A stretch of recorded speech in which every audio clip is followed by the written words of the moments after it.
주보혈이 내 영을 새롭게 하시네. 존귀한 주보혈이 내 영을 새롭게, 존귀한 주보혈, 존귀한 주보혈이 내 영을 새롭게 하시네. 존귀한 주보혈이 내 영을 새롭게 하네. 하나님 아버지, 이 시간 우리가 주님 앞에 나아갑니다. 나의 모든 열정과 나의 모든 노력으로도 하나님의 거룩하심을 따라가기에 우리 너무나 부족함을 고백합니다. 하나님, 그러나 오늘도 주님의 보혈 앞에 우리가 나와서 하나님 앞에 나아가길 소망합니다. 주님께서 우리에게 긍휼을 베푸시길 소망합니다. 하나님, 우리를 인도하시길 소망합니다. 하나님, 오늘 우리를 새롭게 하시길 소망합니다. 주님, 우리를 덮어주시며 주의 사랑으로 날 만져주시옵소서. 하나님, 오늘 이 시간 주님을 만나길 원합니다. 우리를 주님 인도하시길 소망합니다. 보혈을 지나 하나님 품으로, 보혈을 지나 아버지 품으로, 보혈을 지나 하나님 품으로 한 걸음씩 나.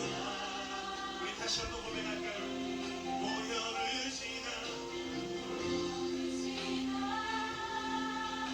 하나님 품으로,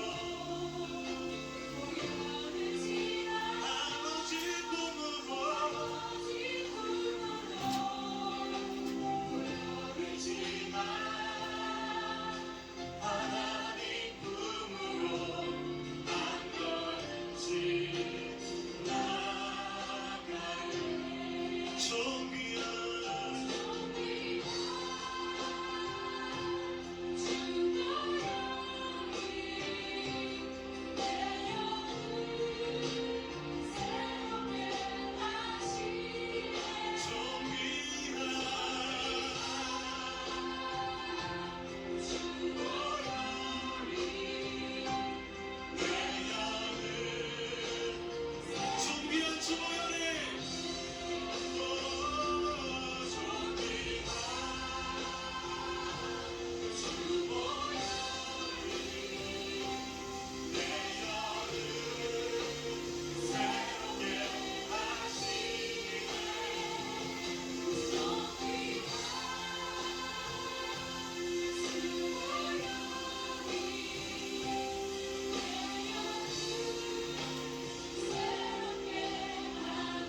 다시 한번 이 찬양을 드리며 주님 앞에 나아갈 때 우리를 향한 주님의 사랑을 기억했으면 좋겠습니다. 그리고 또 한 가지, 우리가 주님을 닮아가고 주님 안에 온전케 되길 원하는 주님의 마음을 우리가 바라보길 원합니다. 우리가 다시 한번 이 찬양을 드리며 나아갈 때 우리를 바라보고 계신 하나님의 마음을 알길 간절히 소망하며 다시 한번 이 찬양 드렸으면 좋겠습니다. 보혈을 지나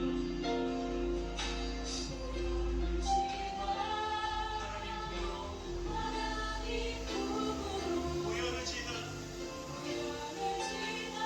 아버지 품으로, 보혈을 지나 하나님 품으로 한 걸음씩 나아가. 보혈을 지나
기도하며 주님 앞에 나아갑시다.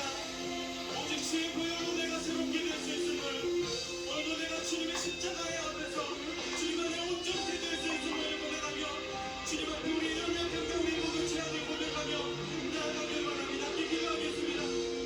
하나님, 하나님 오늘 우리의 삶 가운데 주님의 십자가의 앞에 합니다. 하나님 이 천연전 우리를 위하여 죽으시고 하나님 그 피로 우리를 저를 구속하셨는데 하나님 그 사랑이 그 주의 사랑이 우리 삶 가운데 있다는 주시옵소서. 오늘 우리가 주님 앞에 서기 원합니다. 하나님 주님이 가신 십자가 앞에서 하나님 나를 바라보게 하여 주시고 하나님의 사랑을 알게 하여 주시옵소서. 오늘도 내 가운데 주님께서 온전케 하시며 우리 나를 회복하게 하시는 그 마음을 알아 오늘도 그 사랑을 나타나며 하나님 앞에 온전케 되어지게 소망합니다. 하나님 우리가 주님 앞에 반응하기 원하지만 우리가 주님을 닮기 원하지만 우리가 거룩하기 원하지만 우리의 노력을 할 수 없음을 고백합니다. 하나님 그러나 우리가 주님의 보혈을 의지하며 주님 앞에 나아갑니다.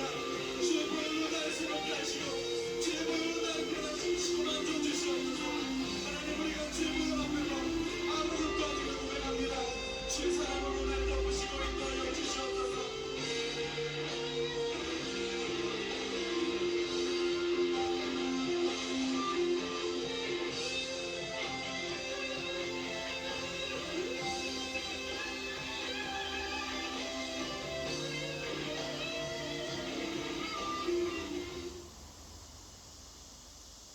내가 믿고 또 의지하는 내 모든 형편 잘하는 주님 늘 돌봐주실 것을 나는 확실히 우리 다시 한번 고백합시다. 내가 믿고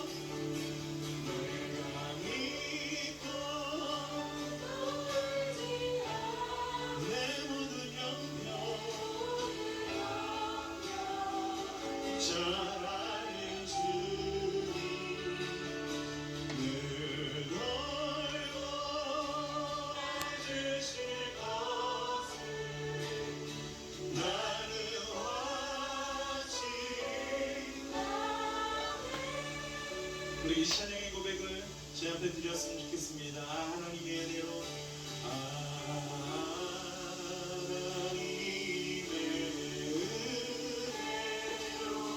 있을 데 없는 자 왜 구속하여 주는지 나만 왜 내게 굳센 믿음과 왜 내게 굳센 믿음과 또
신실하심을 인하여 주님 찬양합니다.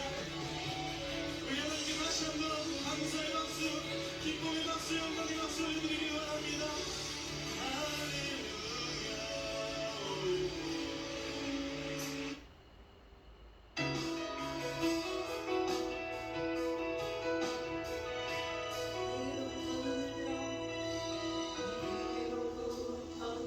눈을 들어 주고 시작하네 주의 일을 보겠네 내 작은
7월 24일 주일 예배를 시작하도록 하겠습니다.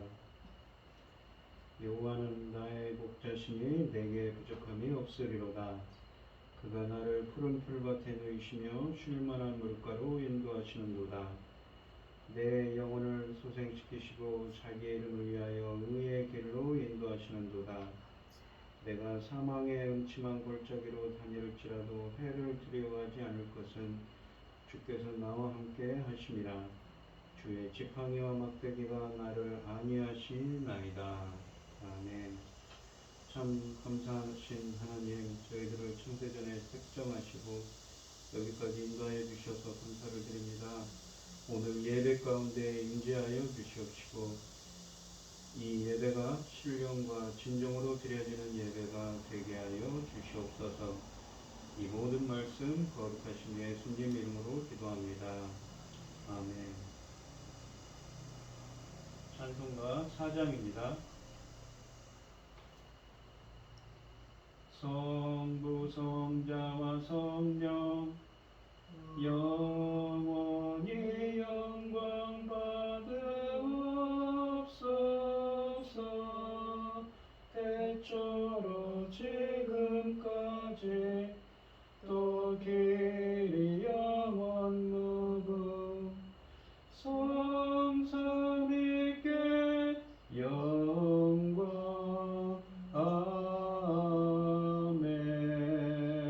아멘. 사도신경으로 신앙 고백하시겠습니다. 전능하사 천지를 만드신 하나님 아버지를 내가 믿사오며 그 외아들 우리 주 예수 그리스도를 믿사오니 이는 성령으로 잉태하사 동정녀 마리아에게 나시고 본디오 빌라도에게 고난을 받으사 십자가에 못 박혀 죽으시고 장사한 지 사흘 만에 죽은 자 가운데서 다시 살아나시며 하늘에 오르사 전능하신 하나님 우편에 앉아 계시다가 절로서 산 자와 죽은 자를 심판하러 오시리라. 성령을 믿사오며 거룩한 공회와 성도가 서로 교통하는 것과 죄를 사하여 주시는 것과 몸이 다시 사는 것과 영원히 사는 것을 믿사옵나이다. 아멘.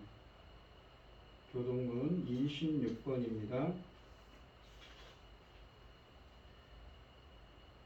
제가 먼저 읽겠습니다. 내 백성아 들을지어다. 내가 말하리라. 이스라엘아 내가 내게 증언하리라. 나는 하나님 곧 내 하나님이로다. 내 재물 때문에 너를 책망하지 아니하리니 내 번제가 항상 네 앞에 있음이로다. 내가 내 집에서 숫소나 내 우리에서 순념소를 가져가지 아니하리니 이는 선림의 짐승들과 불쌍의 가죽이 다 내 것이며 산의 모든 새들도 내가 아는 것이며 들의 짐승도 내 것이미로다. 내가 가령 줄여도 네게 이르지 아니할 것은 세계가 거기에 충만한 것이 내 것이미로다. 내가 숫소의 고기를 먹으며 염소의 피를 마시겠느냐. 감사로 하나님께 제사를 드리며 지존하신 이에게 서원을 갚으며 환난 날에 나를 부르라. 내가 너를 건지리니 내가 나를 영화롭게 하리로다. 아멘. 찬송가 303장을 하시고 고현희 집사님 기도해 주시겠습니다. 날 위하여 십자가에 중한 고통 받으사 대신 죽은 주 예수의 사랑하신 은혜여 보배로운 피를 흘려 영영 죽을 죄에서 구속함을 받은 우리 어찌 찬양할까. 예수 안에 있는 우리 한량없이 즐겁고 주 성령의 위로함이 마음속에 차도다.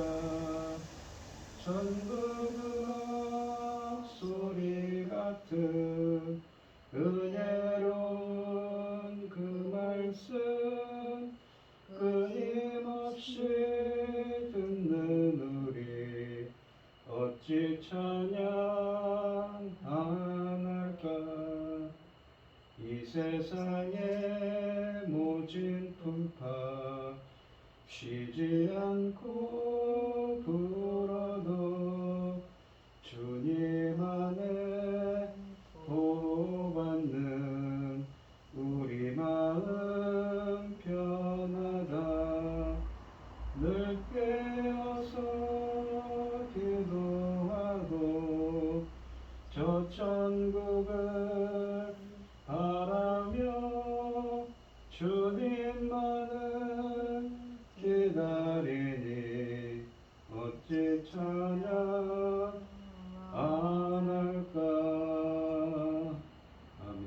천지 만물을 지으신 전능하신 하나님 아버지, 어리석고 보잘것없는 저희를 하나님 자녀로 삼으시고 아버지의 사랑 가운데 살아가도록 하시니 참으로 감사를 드립니다. 요란스러운 이 땅에서도 오늘 이 시간 하나님께 예배 드릴 수 있도록 인도하셨으니 참으로 감사합니다. 전능하신 하나님 아버지, 저희 나라를 지켜주시옵소서. 큰 일부터 작은 일까지 질서가 다 무너진 것 같습니다. 코로나도 잠잠한 것 같더니 또다시 창궐할 기미가 보이고 있습니다. 이런 상황에서 바뀐 정권은 길을 잃은 듯이 아버지 하나님 앞이 보이지 않습니다. 불안한 상태, 아버지 하나님 이 나라를 지켜주시옵소서. 전능하신 하나님 아버지, 세상이 제 아무리 혼란스럽고 어지러워도 하나님 말씀만이 저희를 세우시고 이끌어 가시니 감사를 드립니다. 전능하신 하나님 아버지, 이 시간 당신이 사랑하는 종 여러분의 말씀으로 저희는 생명을 걸고 나는 생애를 걸고 가고 있습니다. 이 말씀만이 온전히 하나님의 뜻대로 우리를 인도하시고 이루어 가실 줄을 믿고 감사드립니다. 전능하신 하나님 아버지, 이 정금 같은 귀한 말씀들을 어서 그리스도의 신부로 단장하는 말씀인데 어서 이 말씀을 듣고 그리스도의 신부로 단장하여 하나님께 드려질 수 있도록 아버지를 도와주시고 역사하여 주시옵소서. 이 모든 말씀 엄한 죄악 가운데서 우리를 구원하여 주신 예수 그리스도 이름으로 기도하옵나이다. 아멘. 성경 교독 시간입니다. 제가 먼저 읽겠습니다. 2일 후에 내가 보니 각 나라와 족속과 백성과 가문에서 아무도 능히 셀 수 없는 큰 무리가 나와 흰옷을 입고 손에 종려 가지를 들고 보좌 앞과 어린 양 앞에 서서 큰 소리로 외치며 이르되 구원하시니 보좌에 앉으신 우리 하나님 어린 양에게 있도다 하니 모든 천사가 보좌와 장로들과 네 생물의 주위에 서 있다가 보좌 앞에 엎드려 얼굴을 대고 하나님께 경배하며 이르되 아멘. 찬송과 영광과 지혜와 감사와 존귀와 능력과 힘이 우리 하나님께 세세토록 있을지어다. 아멘 하더라. 장로 중 하나가 응답하여 나에게 이르되 이 흰옷 입은 자들이 누구며 또 어디서 왔느냐. 내가 말하기를 내 주여 당신이 아시나이다 하니 그가 내게 이르되 이는 큰 혼란에서 나오는 자들인데 어린 양 피에 그 옷을 씻어 희게 하였느니라. 그러므로 그들이 하나님의 보좌 앞에 있고 또 그의 성전에서 밤낮 하나님을 섬기네. 보좌에 앉으신 이가 그들 위에 장막을 치시니라. 그들이 다시 주리기도 아니하며 목마르지도 아니하고 아무 뜨거운 불을 청하지도 아니하리니 이는 보좌 가운데 계신 어린 양이 그들의 목자가 되사 생명수 샘으로 인도하시고 하나님께서 그들의 눈에서 모든 눈물을 씻어 주실 것입니다. 아멘. 찬송가 400장입니다. 험한 시험 물속에서 나를 건져주시고 노한 풍랑 지나도록 나를 숨겨주소서. 주여 나를 돌아보사 고이 품어주시고 험한 풍파 지나도록 나를 숨겨주소서. 권세 능력 무한하사 모든 시험 이기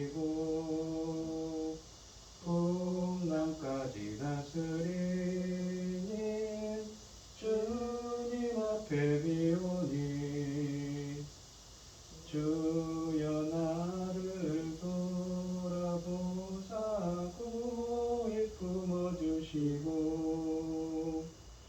험한 풍파 지나도록 나를 숨겨주소서. 죄악길에 빠진 이모 캄캄한 데 헤매며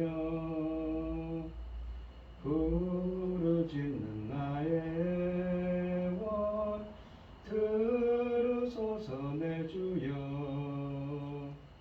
주여 나를 돌아보사 공히 품어주시고 험한 풍파 지나도록 나를 숨겨주소서. 아멘. 오늘 함께 하실 하나님의 말씀은 요한계시록 7장 9절로 17절입니다. 오늘 말씀의 제목은 흰옷 입은 자들입니다. 오늘 9절 말씀을 보시면 이 일을 위해 내가 보니 각 나라와 족속과 백성과 방언에서 아무도 능히 셀 수 없는 큰 무리가 나와 흰옷을 입고 손에 종려 가지를 들고 보좌 앞과 어린 양 앞에 서서라고 되어 있습니다.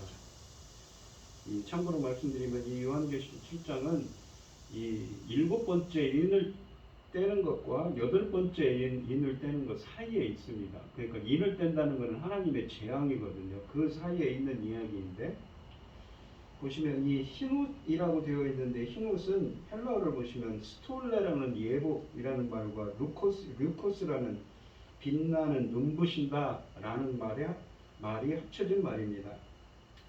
요한이 본 것은 능히 셀 수 없는 큰 무리였습니다.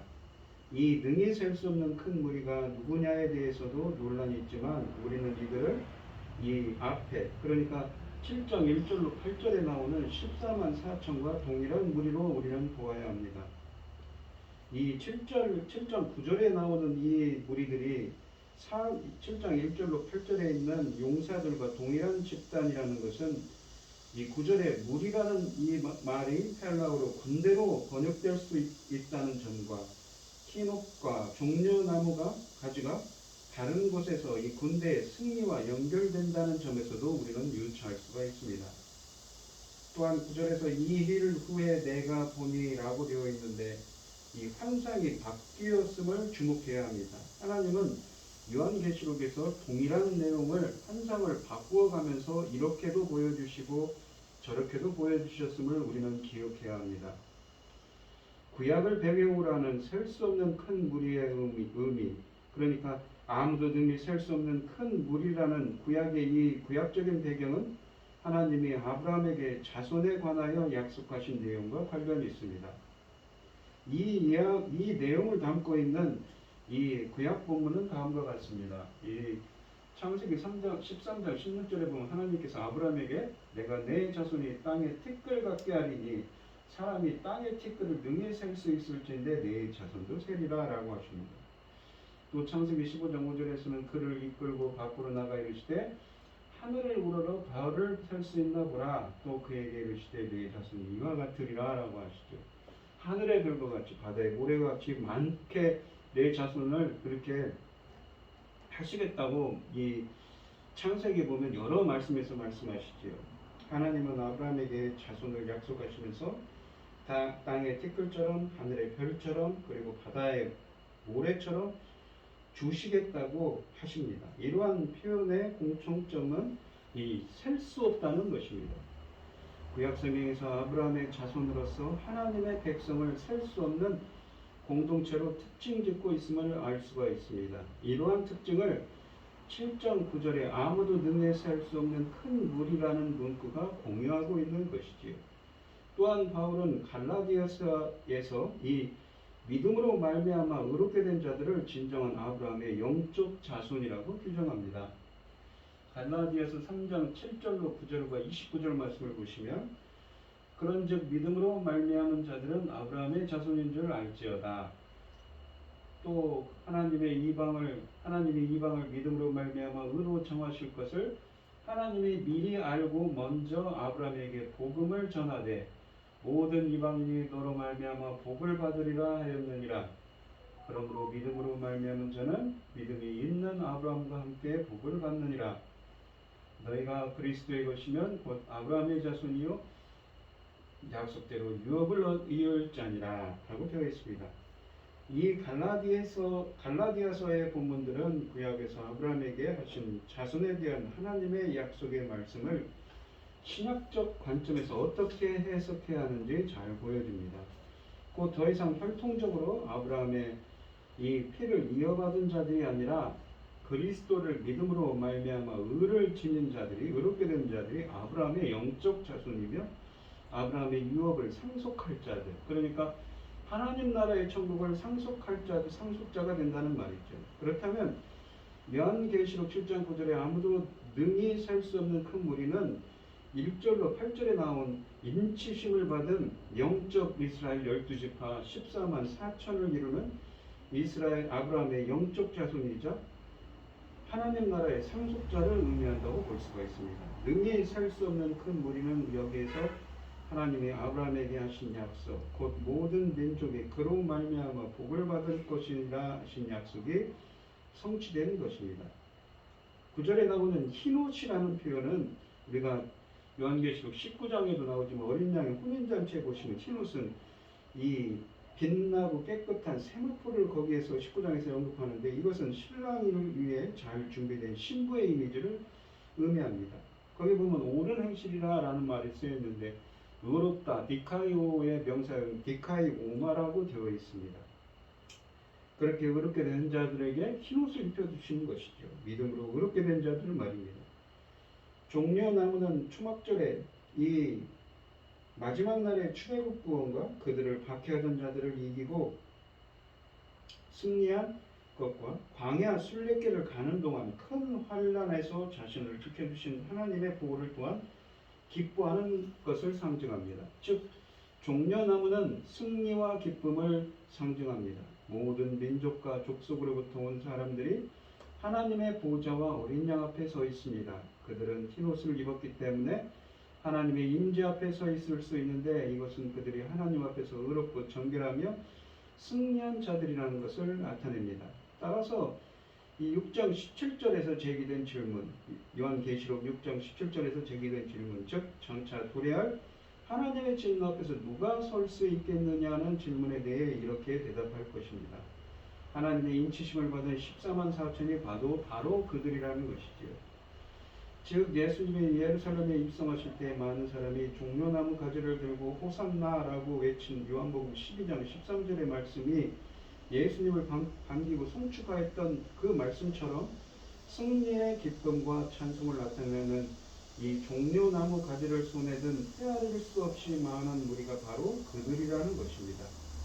이 무리는 심판에 대한 두려움이 아니라 큰 기쁨을 가지고 하나님과 어린 양 앞에 서 있습니다. 이 10절 말씀을 보시면 요한계시록 7장 10절이요. 큰 소리로 외쳐 이르되 구원하심이 보좌에 앉으신 우리 하나님과 어린 양에게 있도다 라고 되어 있습니다. 이 9절에 아무도 능히 셀 수 없는 큰 무리는 그들이 받은 구원, 곧 하나님의 진노로부터 건짐받은 것을 하나님과 어린 양이 하신 일로 돌리며 큰 소리로 찬양을 합니다. 여기서 강조되는 것은 보좌에 앉으신 하나님과 어린 양이 이루신 구원입니다. 곧 구원이 하나님과 어린 양에게 속해 있다는 것이지요. 11절, 12절에 보시면 모든 천사가 보호자와 장로들과 네 생물의 주위에 서 있다가 보호자 앞에 엎드려 얼굴을 대고 하나님께 경배하여 이르되 아멘 찬송과 영광과 지혜와 찬송 감사와 존귀와 권능과 힘이 우리 하나님께 세세토록 있을지어다 아멘 하더라 라고 되어 있습니다. 11절로 12절은 천사들의 찬양으로서 앞서 소개된 큰 무리의 찬양에 대하여 천사가 화답하는 형식으로 전개됩니다. 보좌를 둘러싸고 있던 천사들은 하나님의 모든 민족과 족속에 관한 구원하신 일로 인해 하나님을 찬송합니다. 여기서 천사들과 장로들과 네 생물이 함께 언급됩니다. 여기로 네 생물이라는 것은 무엇일까요? 우리가 이사야서 6장에 보시면 이사야 선지자가 하나님의 보좌를 환상 중에 보게 됩니다. 거기 보면 그룹들, 스랍들을 의미하지요. 날개 달린 하나님의 보좌하는 천사들을 의미합니다. 그들을 의미하는 것이지요. 하나님이 행하신 위대한 일은 천사들에게 경외심을 불러일으키고 그로 인해 천사들은 엎드려서 얼굴을 대고 하나님께 경배합니다. 천사들은 헤아릴 수 없이 많은 무리의 구원에 대해 아멘으로 화답합니다. 그러면서 하나님께 드리는 경배를 기쁨의 언어로 표현합니다. 그들은 복과 영광과 지혜와 감사와 존귀와 권능이 하나님께 영원토록 있기를 기원하면서 아멘으로 끝마치고 있습니다. 13, 14절을 보시면 장로 중 하나가 응답하여 나에게 이르되 이 흰옷 입은 자들이 누구며 또 어디서 왔느냐? 내가 말하기를 내 주여 당신이 하시나이다 하니 그가 나에게 이르되 이는 큰 환난에서 나오는 자들인데 어린 양의 피에 그 옷을 씻어 희게 하였느니라 라고 되어 있습니다.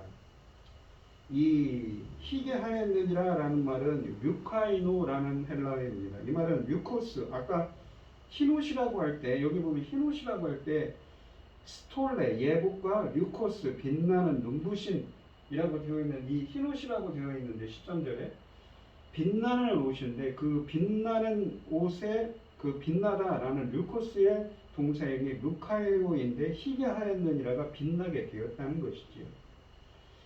즉 우리가 이 생각해보면 성경 전체적으로 보시면 창세기 3장에서 우리 인간이 죄를 짓고 에덴 동산을 쫓겨낼 때 가죽옷을 입혔습니다. 종교개혁자인 칼빈은 그것을 인간의 죄와 전적 부패, 인간의 죄와 허물을 상징한다고 그랬지요. 그러던 인간이 어린 양의 피에 그 옷을 씻어 빛나는 옷을 입게 되었지요. 빛나는 예복은 곧 예수 그리스도 어린 양의 피로 죄를 씻어 깨끗하게 된 자들만 이런 흰 옷을 빛나는 예복을 입게 된다는 것입니다. 우리가 로마서 3장 25절에 보면 이 예수를 하나님이 그의 피로서 믿음으로 말미암는 화목제물로 세우셨으니 여기 보시면 전에도 말씀드렸지만 이 화목제물로 되어 있지만 번역이 좀 잘못됐습니다. 속죄소입니다. 그러니까 지성소에 있는 하나님의 보좌인데 사실은 이게 법궤를 뜻합니다. 법궤 안에 보시면 그 십계명이 달린 두 돌판과 아론의 쌍난 지팡이, 그다음에 만나가 담긴 항아리가 담겨 있다고 히브리서에 적혀 있지요. 근데 이 보좌는 무엇이냐면 이 법궤 위를 그룹들, 이게 하나님의 보좌는 그 천사들 그 날개로 이렇게 떠받치는 형상입니다. 무엇을 떠받칩니까? 하나님의 바로 보좌죠. 하나님이 계신 그 보좌를 떠받치고 있고 이 무엇입니까? 법궤는 그것의 발판이 되는 것입니다. 그러니까 그 속죄소, 그 은혜의 시온자, 은혜의 보좌가 됐다는 것이죠. 그러니까 무엇으로? 예수 그리스도를 하나님이 그의 피로서, 예수 그리스도의 피로서 믿음을 통하는 속죄소로 세우셨다는 것입니다. 이는 하나님께서 길이 참으시는 중에 전에 지은 죄를 간구하심으로, 전에 지은 죄를 그 피로서 어떻게 합니까? 간구한다는 것은 그냥 못 본 채 하고 지나가 버린다는 것입니다. 자기의 의로움을 나타내려 하심이라. 나타내려 하심이라 라는 말은 데익산우라고 해서 무엇입니까? 행동으로 증명했다는 것이죠. 어떤 행동입니까? 예수 그리스도의 십자가의 대속으로서 그 행동으로서 하나님의 그 의로우심을, 공정하심을 증명하셨다는 것이죠. 로마서 3장에 나오는 이 흰옷 입은 자들은 그러한 자격이 있다는 것입니다. 어떤 사람들에게 이런 은혜가 임한다고 그랬죠? 로마서 2장 7절에 참고 선을 행하고 영광과 존귀함과 썩지 않음을 구하는 자들에게 영생으로 하신다고 그랬죠. 그러한 사람들에게 이러한 십자가 대속의 은혜가 임한다고 하십니다. 이 본문에 보시면 장로는 유한히 보고 있는 자들이 큰 환난에서 나온 자들이라고 설명해 줍니다. 큰 환난이라는 이 말은 이 단일한 의미를 지닌 전문 용어가 아니라 마태복음에서는 뭐라고 그러냐면 이 어구가 마태복음 24장 21절에서는 예루살렘과 그 성전이 로마인들에 의해 파괴되는 날을 AD 70년경에 있었던 일을 예수님이 예언하는데 그것을 가리킨다고 하지만 이 어구가 그리스도의 초림과 재림 사이의 기간 전체를 가리키기도 합니다. 다니엘은 이 기간을 다니엘서 12장 1절에 보면 하나님의 백성이 구원받을 환난에 따라고 또한 묘사합니다. 그리스도의 초림과 재림 사이의 기간 전체를 환난과 대환난의 기간이라고 할 수가 있는 것이지요. 그러니까 우리는 무천년설을 이야기합니다. 무천년설이 무엇입니까? 그 천년기를 상징적으로 해석을 하는 거죠. 우리가 오늘 본문 말씀 앞에 있는 14만 4천도 그래서 정확한 숫자가 아니라 상징적으로 우리가 해석해야 됩니다. 무수히 많은 사람들이죠.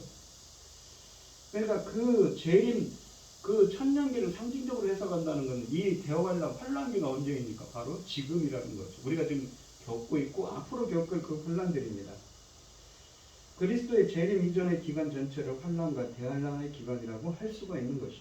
다르게 말하면 이 어구는 역사의 끝에 있을 7년의 기간만을 가리키는 것이 아니라 역사가 끝나기 전에 그런 특별한 기간이 존재할 것이라는 분명한 가르침을 성경에 어디에서도 찾을 수 없습니다.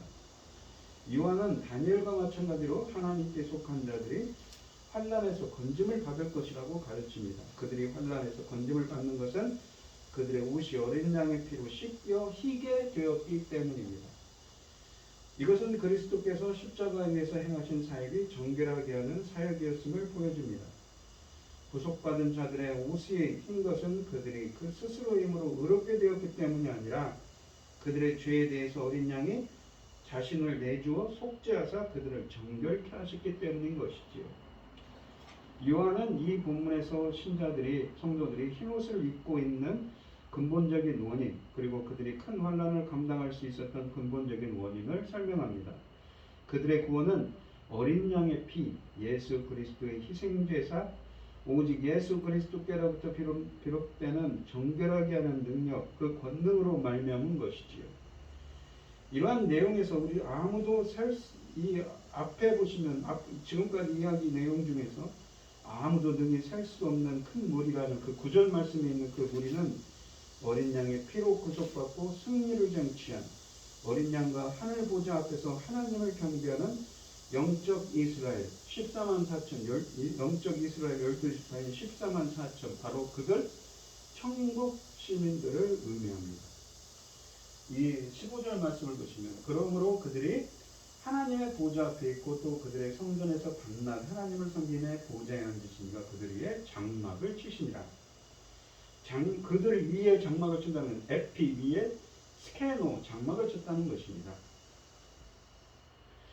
이 15절로 17절에서는 아무도 셀 수 없는 큰 무리, 구절에 나오는 그 무리가 하늘 성전에서 어떠한 축복의 삶을 사는지 묘사하고 있습니다. 15절에 보시면 보좌 앞에 섰다고 합니다. 15절은 그러므로 라는 말 접속사로 시작되는데 이것은 앞에 14절에 그들의 옷을 씻었다. 그리고 그것들을 어린 양의 피로 희게 하였다. 라는 이 진술의 논리적 결과로 주어지는 말씀입니다. 곧 그 큰 무리는 어린 양의 피로 말미암은 승리의 결과로 지금 하나님 보좌 앞에 있게 되었다는 것이지요. 그들이 보좌 앞에 존재하는 것은 9절에서 보좌 앞과 어린 양 앞에 서 있다는 표현을 통해 이미 언급된 바 있지만 15절은 그들이 보좌 앞에 있는 상황을 어린 양의 피로 말미암는 그들의 승리와 적극적으로 관련시키고 있습니다. 이들이 보좌 앞에 있다는 것은 그들이 하늘 성전, 하나님의 보좌, 하나님의 면전 앞에 있음을 의미하며 더 나아가 하나님과 함께 있음을 말해줍니다.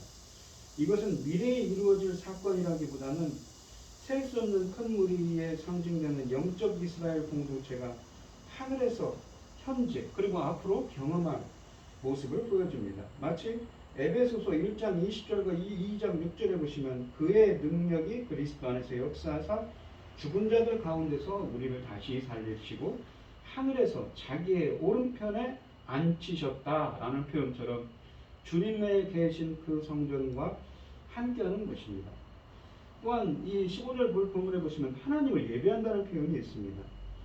이 그 큰 무리가 하나님의 성전에서 밤낮 하나님을 예배하고 있음을 소개합니다. 여기에서 예배하다 라트리오라는 단어는 이 셀 수 없는 무리가 하늘 성전에서 예배 공동체로 존재한다는 것을 의미합니다.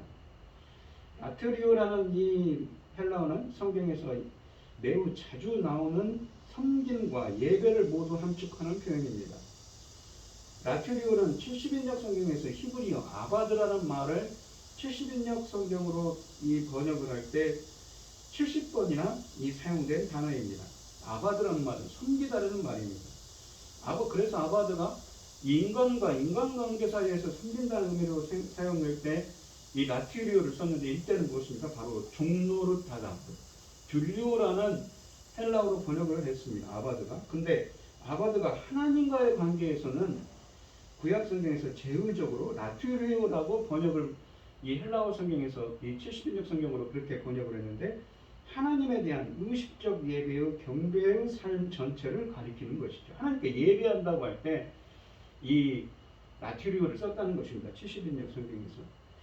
이러한 종교적 요소는 신약 성경으로 이전되나 더 포괄적인 의미가 됩니다.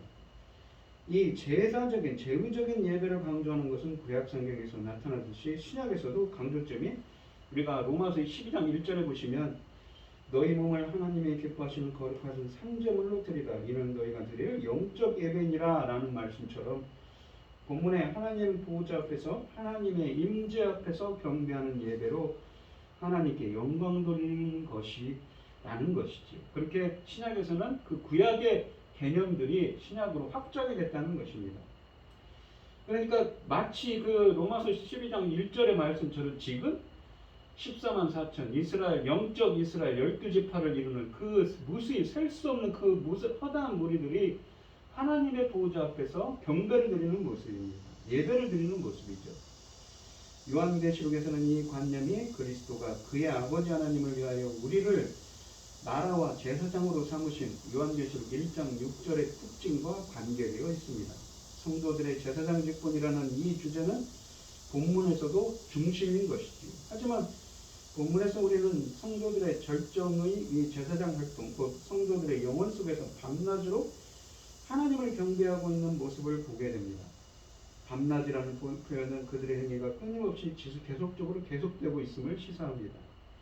곧 아무도 살 수 없는 큰 무리는 성전인 하늘에서 항상 끊임없이 하나님을 경배하는 삶을 살게 됩니다. 이것은 모든 인간이 소망하는 삶이라고 할 수 있습니다. 하나님이 에덴에서 아담과 하와를 창조하셨을 때 그들은 하나님의 왕권을 위임받아 그 왕권을 대행하는 왕같은 제사장으로서 다스리고 정복하는 삶을 살라는 명령을 받았으며 바로 그러한 사역을 통해 하나님을 항상 예배하는 삶을 살도록 하셨습니다. 그러한 인간 본연의 모습이 이 하늘 성전, 요한계시록에 나오는 이 환상을 통해서 하늘 성전에 존재하는 아무도 셀 수 없는 큰 무리를 통해 그것이 에덴 동산이 회복되어 재현되고 있는 것이지요. 또한 요한계시록은 하나님이 특히 부활한 성도들 가운데 거하시는 이상적인 천상의 성전 개념을 새로운 비전으로 제시합니다. 여기 보시면 마지막 하반절에 보시면 그들 위에 장막을 치시니라 라고 되어 있습니다. 보좌에 앉으시니 곧 하나님이 그 큰 무리 위에 장막을 펼치신다고 합니다. 위에 장막을 펼치다라는 말은 헬라어로 에피스케노입니다. 이것은 일종의 그림원으로서 이런 용어를 사용하여 실제로 장막을 치는 행위를 생동감 있게 표현합니다. 그 의미는 결국 그들 가운데 거하신다는 의미로 해석될 수가 있습니다. 우리가 출애굽기에 보면 많이 나오는 단어인데 이 히브리어 단어 샤칸이라는 말이 있습니다. 거하다라는 말이 있죠. 이것을 70인역 성경으로 스케노라고 이 성경으로 번역을 했습니다. 근데 이 말은 천막을 의미하는 쉐키나, 그러니까 성막을 의미하는 쉐키나에서 유래되었고 따라서 거하다라는 뜻을 또한 갖고 있는 단어입니다. 그러니까 스케노, 쉐키나, 샤칸 다 비슷한 의미라는 것이죠. 그러니까 장막, 그러니까 성막은 출애굽기 25장 8절에서 하나님은 내가 그들 중에 거할 성소를 그들이 나를 위하여 짓되라고 말씀하신 그 성막을 의미하는 것이죠. 하나님이 자기 백성 가운데 거하실 것이라는 이 개념은 쉐키나 관념의 기치가 됩니다. 쉐키나, 그게 성막이죠. 장막을 치다, 스케노라는 표현은 최급 모티브를 근원으로 합니다. 먼저 이 표현은 광야에서의 성막, 불기둥, 구름기둥, 그리고 쉐키나, 이 영광에 대한 기억을 소원합니다. 더 나아가서 장막을 펼치는 사건은 하나님이 그분의 백성 가운데 처소를 두실 것이라고 말하는 구약의 약속, 그러니까 에스겔서 37장 26절로 28절이 성취된 것이라고 할 수 있습니다. 특별히 에스겔서 37장 27절에 내 처소가 그들의 가운데에 있을 것이며 라는 문구의 처소라는 명사는 요한계시록 본문의 장막을 펼치다 스케로라는 동사와 어근이 같습니다. 에스겔서 37장 27절에 이런 이 바벨론 포로 해방 후에 이루어질 상황에 대한 약속을 소개하는 문맥에 들어 있습니다. 바벨론 포로 해방은 출애굽 사건의 모델, 제2의 출애굽이라는 것이지요. 그 모델을 따르고 있다는 점에서 제2의 출애굽 혹은 새 출애굽이라고 불립니다. 따라서 이 에스겔서 37장 27절에 주어진 약속의 성취를 보여주는 요한계시록 본문 이 7장 15절은 새 출애굽, 제2출애굽의 그 말씀들이 성취되는 것이, 구약의 예언들이 성취되는 것이라고 할 수 있습니다. 요한계시록 13장 6절에서 그의 장막 곧 하늘에 거하는 자들이라고 하여서 하나님의 백성이 있는 하늘이 그 자체를 하나님의 거하시는 장막이라고 또한 칭했습니다.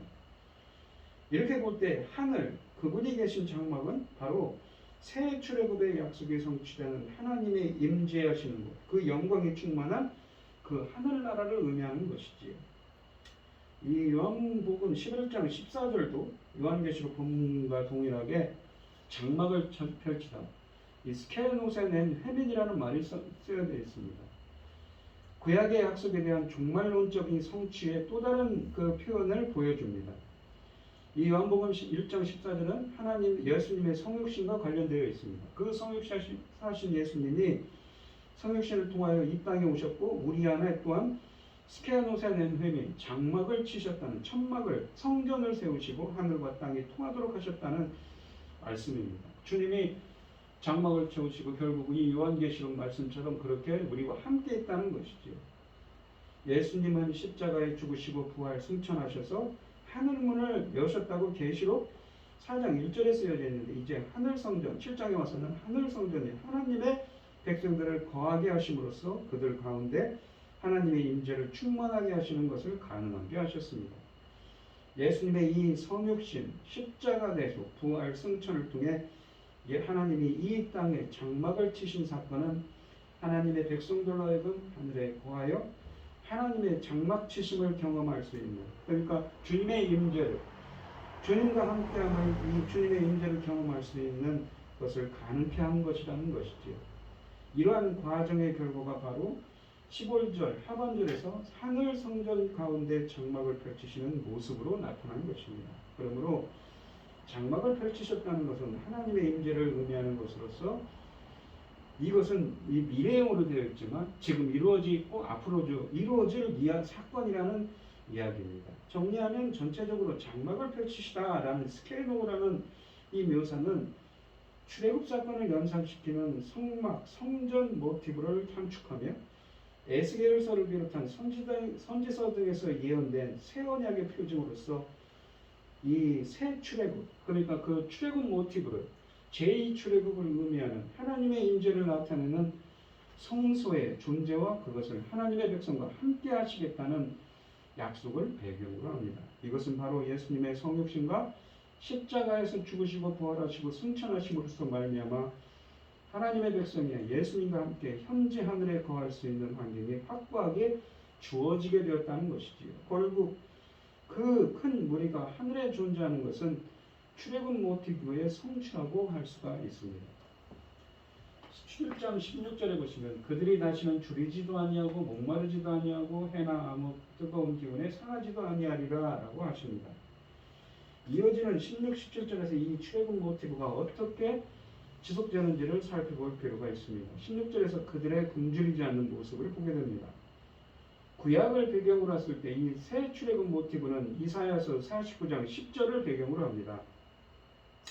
거기 49장 10절에 보시면 그들이 줄이거나 목마르지 아니할 것이며 더위와 볕이 그들을 상하지 아니하리니 이는 그들을 긍휼히 여기는 이가 그들을 이끌되 샘물 근원으로 인도할 것이라고 이사야서 49장 10절에 말씀하십니다. 이 이사야 49장 본문은 이스라엘 백성이 바벨론 포로 생활을 마치고 귀환할 것을 약속하는 문맥. 그러니까 아까 말씀드린 에스겔서 37장에 있는 27절에 있는 본문과 맥이 같다는 것이죠. 같은 배경 안에 있다는 것입니다. 곧 이 이사야서 49장 9절에 잡혀있는 자 흑암은 포로 상태를 나타내는 단어인데 거기로부터 출애굽한다는 의미인 것입니다.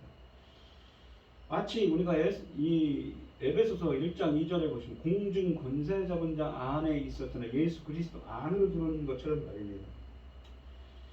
이런 언어 조합은 이사야서가 이 바벨론 포로 귀환 사건을 역사적인 출애굽의 언어로 접근하고 있음을 알려줍니다. 이런 접근이 가능한 이유는 바벨론 포로 해방 사건과 역사적 출애굽이 동일하게 하나님의 구원 사건이라는 점에서 평행 관계에 있기 때문입니다. 이 평행적인 관계에 의해 바벨론 포로 사건을 새로운 출애굽, 제2출애굽이라고 아까도 불렀지요. 그렇게 부르는 것입니다. 이사야서 49장 10절에 굶주리거나 목마르지 아니할 것이다. 더위와 멸치 그들을 상하지 않을 것이다.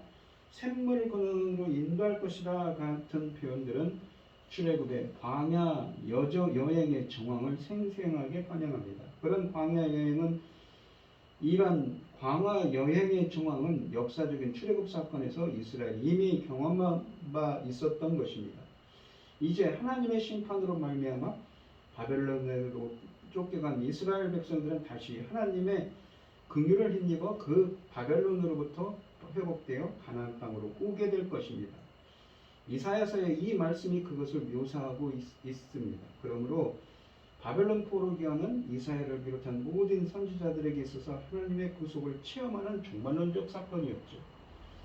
그러니까 따라서 이런 이 바벨론 포로 귀환 사건을 새로운 출애굽, 제2출애굽이라고 아까도 규정했던 것입니다. 그런데 이 요한계시록에서 7장 16절에서 이러한 이사야서의 말씀을 활용하여 새 출애굽의 약속이 제2출애굽의 약속이 하늘에 존재하는 큰 무리를 통해 영적으로 성취되는 것을 보여주려고 그 하나의 모형적으로 이 제2출애굽을 보여준다는 것이지요. 곧 이사야서 등에서 말하는 새 출애굽의 진정한 성취를 하늘에 존재하는 아무도 셀 수 없는 큰 무리의 존재에서 발견하고 있는 것입니다. 그러므로 지금 하늘에 존재하는 큰 무리는 바로 이사야서 등에서 말하는 제2출애굽의 성취를 현재 체험하고 있는 공동체라고 할 수 있는 것입니다. 이 17절 말씀을 보시면 이는 보좌 가운데에 계신 어린 양이 그들의 목자가 되사 생명수 샘으로 인도하시고 목자가 되신다고 하십니다. 하나님께서 그들의 눈에서 모든 눈물을 씻어주실 것임이라 라고 되어 있습니다. 목자가 된다는 것은 포이만이요. 우리가 양의 목자라는 것은 이 시편 23편처럼 주님이 하나님의 백성들의 목자가 되신다고 했죠. 이 마태복음 1장 26절, 2장 6절, 7절 말씀을 보면 자기 백성들의 목자가 되시죠. 하나님의 언약 백성입니다. 이 목자가 된다는 것은 양을 치다, 양을 돌보다, 다스린다는 의미입니다. 생명수라는 것은 생명 근원의 물입니다. 주로 예수님께서 이 생명의 야곱의 우물의 물과 비교하시면서 요한복음 4장에서 그가 주시는 영원한 생명수 샘에 대해서 말씀하시는 것이 기록되어 있지요. 또한 요한복음 10장에서는 양의 목자이신 예수에 대한 이야기를 또한 하고 있는 것입니다. 이 17절 말씀은 16절에 대한 이유를 제시합니다. 16절의 출애굽 모티브는 17절에서도 계속됩니다. 17절은 왜냐하면으로 시작되는데 이것은 17절이 16절에 대한 이유를 제시하고 있음을 보여줍니다. 17절 말씀은 16절처럼 새 출애굽 사건을 전망하는 아까도 말씀드린 그 이사야서 49장 10절 또한 25장 8절 에스겔서 34장 23절의 말씀을 배경으로 합니다. 이 구약 본문들을 17절과 비교하면 다음과 같습니다. 17절에 보좌 가운데 계신 어린 양이 그들을 먹이신다 라는 표현은 에스겔서 34장 23절에 보시면 내가 한 목자를 그들 위에 세워 먹이게 하리니 그는 내 종 다윗이라 그가 그들을 먹이고 그들의 목자가 되리라 라고 하십니다. 이 말씀의 성취로 나타나고 있습니다. 에스겔서 본문은 목자인 다윗을 모델로 하는 메시아에 대한 약속을 기록합니다. 이 에스겔서 본문의 70인역은 먹이다, 포이마이노라는 동사를 한 번만 사용하지만 히브리어 본문에서는 라라는 이 먹이다라는 동사를 두 번 사용해서 의미를 강조합니다. 이 본문은 메시아사역의 성격을 목자가 양을 먹이시는 것처럼, 망을 돌보시는 것처럼 특징 짓고 있습니다. 유다 지파의 사자이자 다윗의 뿌리이신 어린 양 예수님은 참 목자로서 자기의 백성인 어린 양들을 먹이는 사역을 감당하십니다. 그러므로 예수님의 양인 구원받은 영적 이스라엘은 더 이상 굶주리지 않게 되는 것이지요. 이사야서 49장 10절에 70인역 성경에 보시면 샘물 근원이라고 되어 있는데 물들의 샘으로 인도할 것이라고 직역하면 샘물 근원으로 인도하실 것이라고 하십니다. 이 문구는 요한계시록 7장 17절에 물들의 생명의 샘으로 인도하신다와 관련됩니다. 이사야서 25장 8절에 주 여호와께서 모든 얼굴에서 눈물을 씻기시며 그 백성의 수치를 온 세상에서 제하시리라 라는 말씀은 하나님이 그들로부터 모든 눈물을 씻어주신다고 말하는 17장에서 이루어지고 있음을 보여주십니다. 이상의 이 구약 본문들은 모두 바벨론 포로 해방에 관한 약속과 관련됩니다. 아까도 말씀드렸듯이 바로 바벨론 포로 해방에 대한 약속들은 새 출애굽, 제2출애굽이라고 그 모티브라고 말씀드렸습니다. 17절은 새 출애굽의 약속과 관련된 구약의 말씀들을 배경으로 하고 그것으로 보아 17절의 말씀들 16절의 경우처럼 제2출애굽에 대한 약속의 성취로 볼 수가 있는 것이지요. 본문 말씀은 예수님을 통해 구약에 예언된 이러한 진정한 바벨론 포로 해방이 이루어지게 되었다는 사실을 설파하고 있습니다. 그런 이유로 복음서의 출애굽 모티브가 풍성하게 드러나고 있는 것이지요. 이것을 에베소서 2장에서는 공중 권세 잡은 자로 표현했습니다. 새 출애굽 모티브를 중심으로 하는 구약 본문들을 구원받은 영적 이스라엘을 상징하는 하늘에 셀 수 없는 큰 무리와 관련시킴으로써 그 하나님의 영적 자손들이 진정한 해방으로서의 새 출애굽을 경험하게 되었다는 사실을 확증하고 있는 것이죠. 결국 예수 그리스도 안에서 교회 이런 흰옷 입은 자들은 그 구원받은 믿음으로 의롭게 된 자들은 진정한 바벨론으로부터의 해방의 기쁨을 경험합니다. 요한계시록에서 하늘이라는 공간은 제2출애굽을 경험한 진정한 해방을 보여주는 새 출애굽에 성취되는 공간으로 우리들에게 환상으로 보여주고 있는 것이죠. 그걸 통해서 구원받은 성도들에 대한 이야기를 하고 있는 것입니다. 아까도 설명드렸듯이 이 요한계시록 7장은 여섯 번째 인 심판과 일곱 번째 인 심판 사이에 삽입되어 있습니다. 그래서 요한계시록 7장은 심판의 와중에 구원받은 성도들은 어떠한 정황 속에 있는가를 설명할 필요가 있었고 그것을 설명해주고 있다는 것이죠. 극렬한 심판 중에 있는 하나님의 백성들은 어떤 상태에 있는가를 살피는 것입니다. 그러니까 이 이스라엘의 영적 이스라엘 12지파를 이루는 7장 1절부터 8절에 나오는 영적 이스라엘 12지파를 이루는 14만 4천 그 셀 수 없는 무리들이 정말 흰옷을 입고 어린 양의 피에 씻어 흰옷을 입게 된 그 자들이 하나님의 보호자 앞에서 주님께 경배를 하지. 또한 그들 위에 장막을 치시고 주님이 함께 하십니다. 그래서 그들을 양의 목자가 되신 주님께서 그들을 보호하시고 먹이시고 인도하신다는 이야기를 하고 있는 것이죠. 그러니까 지금 우리가 겪고 있는 이 환난들과 고난들도 그러한 겪고 있는 고난들 중에 있지만 하나님이 선택하신 하나님의 백성들은 결코 하나님께서 버리시지 않으시고 그들을 인도하시고 그들의 양의 목자가 되셔서 함께 하신다는 말씀들을 하고 있습니다. 오늘 본문 말씀에 있는 것처럼 그 흰옷 입은 자들은 주님의 보호자 앞에서 주님께 예배를 드리는 라트리오 있죠. 영적 예배를 드리는 것이죠. 이렇게 우리 성도님들도 요한계시록에 있는 말씀처럼 또 로마서 12장 1절에 있는 말씀처럼 예수 그리스도의 피로 속죄함을 얻어서 주님의 보호자 앞에 담대히 나아가 주님께 경배할 수 있는 주님의 은혜를 찬양할 수 있는 그 여러분들이 되시기를 축원드리겠습니다. 기도하겠습니다. 하나님 아버지 감사합니다. 오늘 주신 말씀처럼 저희들은 말씀에서 이 대환란 속에 있는 고난 속에 있는 그 영적 이스라엘 12지파의 이야기들을 배웠습니다. 바로 오늘날을 살아가는 우리들이지요. 비록 우리들이 사는 삶이 영적으로 육적으로 힘들지라도 저희들이 어떤 정황 가운데 있습니까? 바로 하나님이 택하신 하나님이 흰옷 예수 그리스도의 피로 씻겨 흰옷을 입은 하나님의 보호자 앞에서 주님의 장막 안에서 주님께 경배드리는 양의 목자이신 주님의 인도를 받는 하나님의 백성들입니다.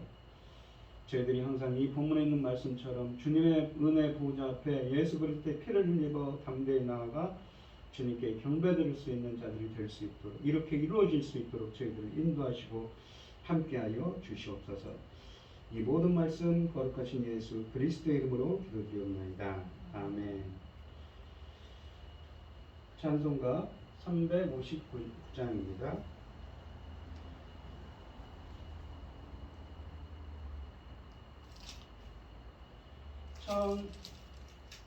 천성을 향해 가는 성도들아 앞길에 장애 두려 말아라. 성령이 너를 인도하시리니 왜 지체를 하고 있느냐. 앞으로 천성을 향해 나가세. 천성문만 바라고 나가세. 모든 천사 너희를 영접하려 문 앞에 기다려 서 있네. 너 가는 길을 누가 비웃거든 확실한 증거 주어라. 성령이 감화하여 주사 그들도 참기를 찾으리. 앞으로 천성을 향해 나가세. 천성문만 바라고 나가세. 모든 천사 너희를 영접하러 문 앞에 기다려 서 있네. 너 가는 길 모두 가기 전에 내 손에 든 검 꽂지 말아라. 저마디 흉계 모두 깨뜨리고 끝까지 잘 싸워 이겨라. 앞으로 천성을 향해 나가세. 천성문만 바라고 나가세. 모든 천사 너희를 영접하러 문 앞에 기다려 서 있네. 아멘. 기도하겠습니다. 하나님 아버지 감사합니다. 우리에게 모든 것을 주시는 감사합니다. 오늘 거룩한 주일에 예배드리게 하여 주시면 감사를 드립니다. 오늘 주신 말씀처럼 저희들도 주님의 장막을 치신 주님의 임재 앞에서 임재 안에서 주님과 함께하며 영원히 저 천상에서 주님의 보좌 앞에 담대히 나아가 주님께 영광 돌리는 저희들이 될 수 있도록 그렇게 이루어지는 삶이 될 수 있도록 저희를 인도하시고 함께하여 주시옵소서. 오늘 이 시간 하나님께서 주신 많은 은혜와 사랑에 감사드리며 주님께 귀한 예물을 드리는 손길을 드리겠습니다. 드려지는 손길마다 주님께서 기억해 주시고 이 관과 기도에 귀 기울여 주시고 응답하여 주셔서 하나님의 기뻐하시는 뜻을 행할 수 있도록 인도하여 주시옵소서. 기뻐받아 흠양하여 주실 줄 믿사오며 이 모든 말씀 거룩하신 예수 그리스도의 이름으로 기도드리옵나이다. 아멘. 찬송가 5장을 하시고 축도하심으로 오늘 예배를 마치도록 하겠습니다. 이 천지가 만물들아 복 주시는 주 여호와 전능성부 성자 성령 찬송하고 찬송하세. 아멘. 2절 이제는 주 예수 그리스도의 은혜와 하나님의 극진하신 사랑과 성령의 교통하심이 주의 장막에 거하기를 소원하는 성도들 머리머리 위에 이제로부터 영원히 함께 있을지어다.